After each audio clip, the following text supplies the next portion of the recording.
El martes el presidente Alberto Fernández dijo, el viernes 18 comienza la otra guerra, nuestra guerra, la guerra contra la inflación. Bueno, más allá de todo el humor que, bueno, cuando pasan estas cosas, estas declaraciones desafortunadas de los funcionarios, sobre todo el presidente, las redes sociales hacen un picnic, ¿no? La verdad que anteayer y anteayer fue un picnic de memes, el tema de la guerra contra la inflación, tanques vigilando los precios de la lata a los supermercados, etcétera. Bueno, más allá de eso, parecía que el presidente venía con una batería de anuncios para bajar la inflación, que ya preocupa mucho porque para muchos analistas económicos de este 4,6 de febrero podemos pasar a más de 5 en marzo, 9% del combustible, aumento de prepaga, aumento de escuelas privadas y bueno, el aumento de la energía, las tarifas que están ya anticipados que van a subir para mayo-junio. Anticipa, incluso el acuerdo con el Fondo Monetario Internacional en sus primeros meses son medidas inflacionarias o necesita adoptar algunas medidas que van a hacer subir la inflación, parece que va a estar difícil la cosa. Pero habló el presidente y dijo, entre otras cosas, que va a crear un fideicomiso para controlar el precio del trigo y un acuerdo de precios y salarios entre empresarios y sindicalistas. ¿Cuándo escuché esto yo antes? Andrés Borenstein, economista, profesor de la Universidad de Itela. ¿Cómo estás? ¿Escuchamos alguna vez de acuerdo de precios y salarios? Lo escuchamos alguna vez. La verdad es que nadie le tiene mucha fe. Muchas de estas medidas en general no sirven y cuando sirven, sirven de muy corto plazo. A esto le tenemos que sumar 2 o 3 ingredientes, creo yo. Una que es que estos acuerdos de precios y salarios tienen más, digamos, entidad con un gobierno fuerte. Políticamente, la verdad que Alberto no está en una condición óptima como para generar credibilidad, que la gente le tenga miedo, sí, mejor tenemos que firmar, no vamos a hacer enojar al presidente, digamos, no parece estar en una circunstancia como esta. Segundo tema, esto que vos decías, anuncia el martes que va a hacer algo el viernes, no anuncia, en la mitad todo el mundo remarcó los precios porque todo el mundo se tiene que cubrir por lo que va a anunciar, o sea, tenemos más inflación de la que hubiésemos tenido si Alberto no decía nada el martes, entonces se pegó un tiro en el pie. Segundo, yo creo que este tipo de cosas no sirven. Tercero, aun cuando sirvieran un poquito, estas cosas destrozan el clima de negocios. Esto, digamos, más allá de que el diagnóstico es totalmente errado, decir que la inflación es culpa de los especuladores es una tontería. No, le apuntan a 10, 15 formadores de precios. Pero lógico, y amenazar con la ley de abastecimiento. La ley de abastecimiento es algo que la verdad no tiene ningún sentido amenazar con esa ley, es no entender por qué viene la inflación. Y a mí me parece que además, digamos, y es cierto que la guerra de Rusia y Ucrania nos agrega algunos puntos de inflación, me parece que esa parte del análisis de Alberto es correcta. Pero ya, bueno, estamos pensando a futuro, ¿no? Por supuesto, por supuesto. Nada que ver con la inflación de febrero. No, pero en marzo va a pegar más, porque hay muchos insumos de verdad que están subiendo de precio. Pero, digamos, ¿no? La inflación es algo que iba a subir de todas maneras, digamos, porque si vos mirás el acuerdo con el fondo tiene una serie de metas y una serie de parámetros indicativos. La inflación no es una meta, es un parámetro indicativo. La única forma de cumplir la meta fiscal era con más inflación. Entonces, si todo el mundo pensaba que la inflación iba a ser 55, bueno, ahora con la guerra puede ser, no sé, 58 o 60, ponele. Pero entonces no hay que hacer toda esta laraca, porque toda esta laraca, entiendo que digamos, el gobierno lo necesita para, digamos, desde el punto de vista del relato a cierto público. Pero esto es como cuando el gobierno de Cristina Kirchner hacían una cadena nacional y anunciaban milanesas para todos, milanesa a 20 pesos para todos. Te ponían un carrito a vender milanesa para todos, pero esa milanesa a ese precio se conseguía en ese solo lugar, donde estaba la cadena nacional que anunciaba Cristina. Después no la encontrabas en ningún lado a ese precio. O sea, esto forma parte de una estrategia más de comunicación que de gestión. Claro, lo que pasa es que, estoy de acuerdo, por supuesto, lo que pasa es que cada vez tenés menos credibilidad. ¿Entendés? Una cosa es, yo voy a sorprender con milanesa para todos, no lo había dicho nadie en la Argentina nunca, no sé, estamos en el 2012, y aunque no funcione para bajar la inflación, yo te compro la estrategia de comunicación y la gente dice, mirá, estamos en el 2000, preocupan por nosotros, claro. Estamos en el 2022, entonces yo creo que es cada vez menos efectivo. Esto es como un medicamento que vos vas tomando mucho y tu cuerpo se acostumbró, entonces ya no te saca los dolores como te los sacaba antes. Me da la impresión, encima, de nuevo, insisto, esto está hecho en el contexto de un, no sé si llamarlo divorcio, separación en buenos términos con la Cámpora. Entonces vos estás usando la comunicación de ellos y si vos de alguna manera querés comunicar que sos algo distinto, bueno, no lo estarías logrando. El fideicomiso del trigo, ¿quién lo paga? ¿De dónde sale ese dinero? Lamentablemente no te puedo responder, Leandro, porque nos van a leccionar mañana.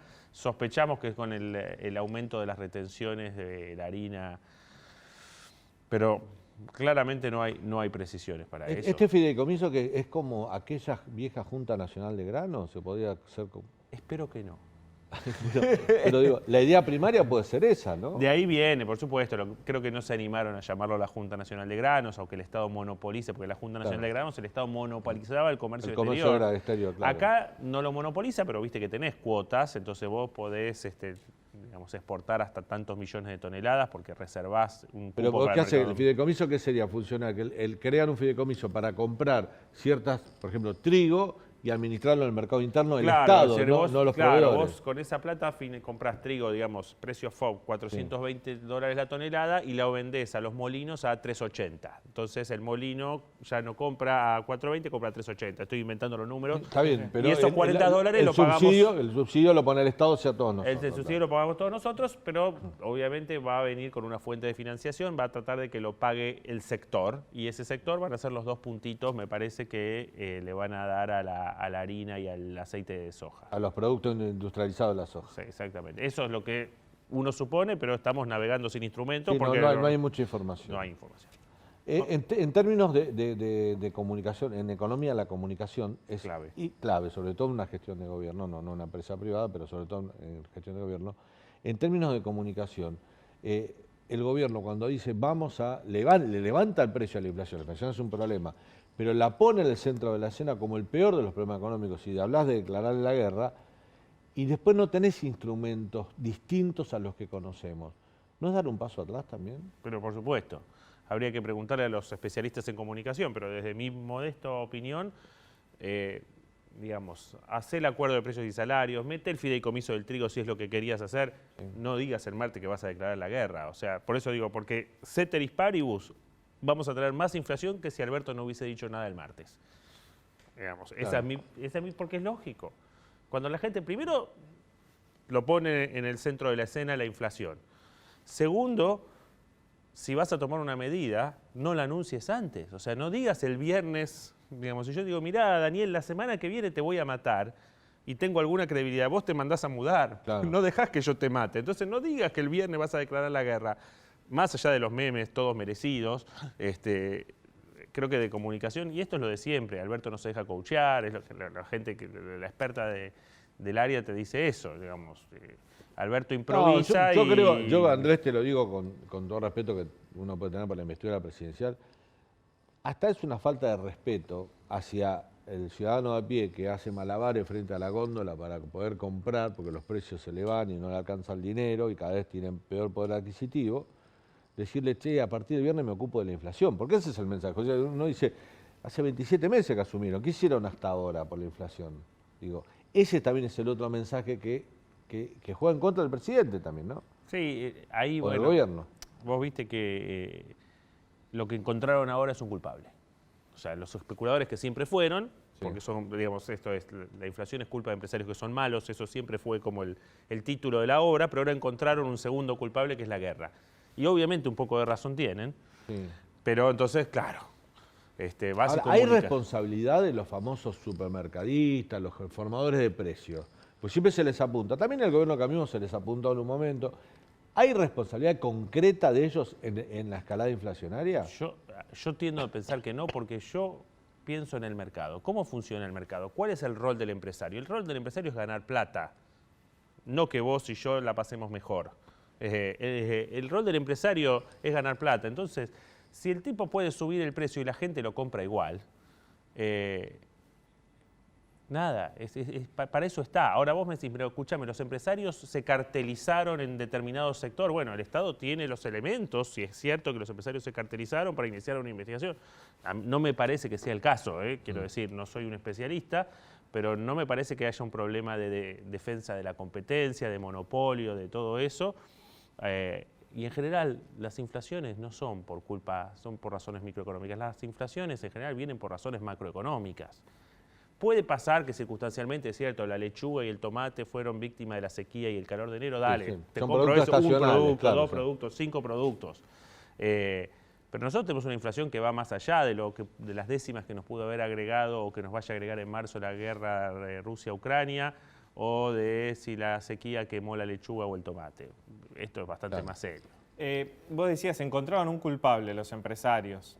Otro culpable que suele señalar el gobierno y la clase de dirigente argentina es el FMI. En las próximas horas, días, el directorio del FMI tiene que aprobar el acuerdo que se aprobó ayer en el Senado. ¿Crees que de ahí puede haber una devolución de gentilezas y críticas hacia el gobierno argentino, hacia la clase política argentina, teniendo en cuenta de que en toda esta discusión en Argentina hubo muchas críticas al FMI? ¿No?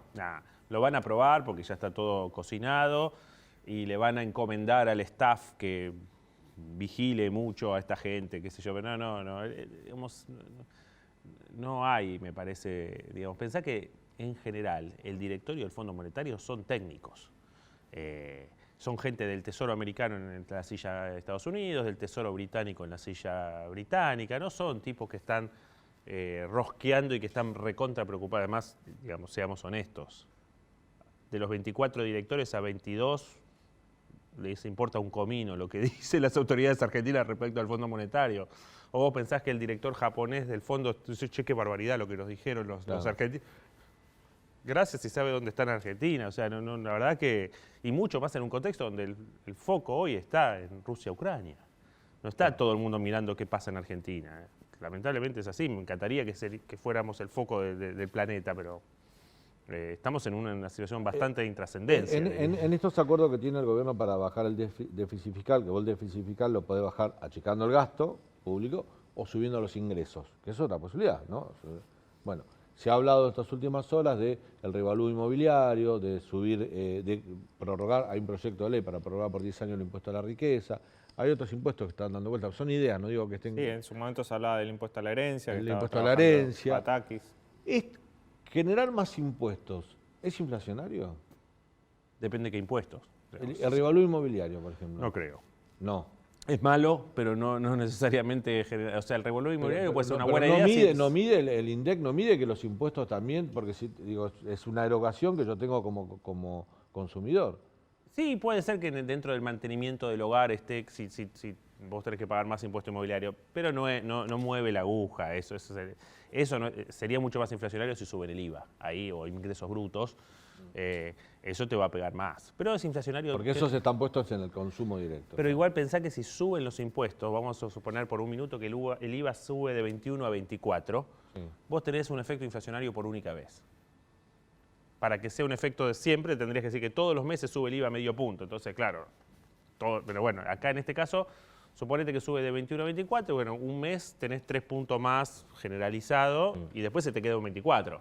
Entonces, ese no es el problema. El problema es que... No des ideas. No doy ideas, pero no va a pasar. El problema es que creo yo que este país no aguanta más impuestos. Y si vos ponés, a lo mejor hacer un revalúo inmobiliario tiene sentido, porque la mayoría de la gente tiene precios históricos o precios muy bajos sobre los cuales paga impuestos, estaría bueno bajar otras cosas. O sea, por ejemplo, con el tema del campo siempre se dice, poner un impuesto a la tierra y bajar el impuesto o bajar las retenciones, por ejemplo. Ese tipo de cosas puede tener más sentido. Repensar nuestro esquema tributario me parece que tendría mucho sentido, pero subir la carga tributaria creo que hoy no pasa por el Congreso, pero también, digamos, más allá de los equilibrios políticos, me parece que no sería una buena idea y sería en cierta medida más recesivo también. ¿Se perdió una oportunidad de hacer una reforma tributaria en el contexto del acuerdo con el FMI? Se perdió la oportunidad de ponerlo en el documento. Yo creo que en este contexto político, a ver, ¿quién iba a hacer la reforma tributaria? Hay cosas que vos decís, mejor no hagan nada. Digo, si la reforma tributaria la iba a hacer Máximo Kirchner, dejemos que ver si el próximo gobierno la puede hacer. Digamos, ¿entendés? Y esto es un poco lo que te dice el fondo. El fondo dice, hicimos un programa, no lo va a decir en estos términos, hicimos un programa light, sí, hicimos un programa light. A Macri le pedimos mucho más, o todos los Extended Fund Facilities que los hicimos en los últimos 5 o 10 años eran mucho más duros que este. Pero ¿sabes qué? Hicimos un programa pragmático para que esta gente lo cumpla, o por lo menos esté cerquita. Porque si pedíamos más, si pedíamos lo que nosotros queremos pedir, que son una serie de reformas estructurales para que la Argentina crezca más de largo plazo, no lo iban a cumplir. Y no es negocio para nadie que yo a los 3 meses tenga que ir al directorio y decir, che, le tenemos que dar un waiver a esta gente. Vamos a tratar de, si cumplen esto, vamos a ver si después podemos hacer un programa un poquito más duro con los que vengan, o con estos mismos si, digamos, muestran más ganas de hacer un programa más duro. Andrés, qué gusto tenerte siempre acá. Gracias a ustedes por invitarme. Muchas gracias. Vamos a ir al último corte y a la vuelta con mi querido amigo Leandro Dario analizamos todo lo más destacado de la semana política. Ya volvemos.